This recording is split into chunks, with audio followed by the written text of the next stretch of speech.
అందరికీ జై భీములు. మిత్రులారా, నా పేరు దేవరాయ సాయిలు ఎరుకల. ఆల్ ఇండియా ఎరుకల హక్కుల పోరాట సమితి తెలంగాణ రాష్ట్ర కమిటీ ప్రధాన కార్యదర్శిగా పనిచేస్తున్నాను. ఈరోజు సంఘం ఆవిర్భావ దినోత్సవం సందర్భంగా నేను కొన్ని విషయాలు చెప్పదలుచుకున్నాను. 1997 ఆగస్టు 3వ తారీఖు మాన్యులు వలిగి ప్రభాకర్ ఎరుకల నాయకత్వంలో సంఘం ఆవిర్భవించింది. సంఘం ఉద్దేశం సామాజిక న్యాయం, సామాజిక గౌరవం, రాజ్యాధికారం, కుల నిర్మూలనే ధ్యేయంగా ఆనాటి నుండి ఈనాటి వరకు ఎన్నో త్యాగాలతోటి పనిచేస్తున్న సంగతి మిత్రుల ఆదివాసీ ఎరుకల మిత్రులందరికీ తెలుసు. అదేవిధంగా సంఘం ఉద్దేశం మాన్యులు వలిగి ప్రభాకర్ నాయకత్వాన ఎన్నో కార్యక్రమాలు, చలో అసెంబ్లీ ముట్టడి కానీ, ఐటీడీఏ సాధన కోసం కానీ, ప్రత్యేకంగా గిరిజన దామాష ప్రకారం 10% రిజర్వేషన్ సాధన కోసం కానీ, ముఖ్యంగా ఎస్సీ ఎస్టీలకు రక్షణ కవచం అయినటువంటి అట్రాసిటీ కేసు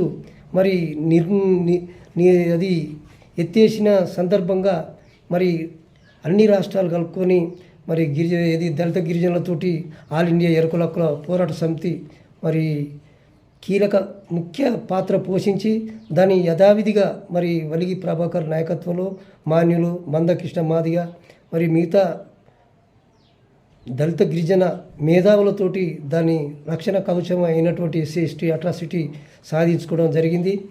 అదేవిధంగా ఎన్నో త్యాగాలు చేసుకుంటూ నిరంతరం ఆదివాసీ ఎరుకల హక్కుల కోసం పనిచేసుకుంటూ మహనీయుల ఆలోచన వెలుగులో ఇప్పటికీ మనం కొనసాగుతూనే ఉన్నాం.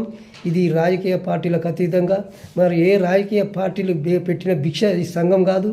అది ఎన్ని త్యాగాలున్నా కూడా మహనీయుల ఆలోచన వెలుగులో బహుజన రాజ్యాధికారం కోసం నిరంతరం ఈ సంఘం పనిచేస్తూనే ఉంటుంది.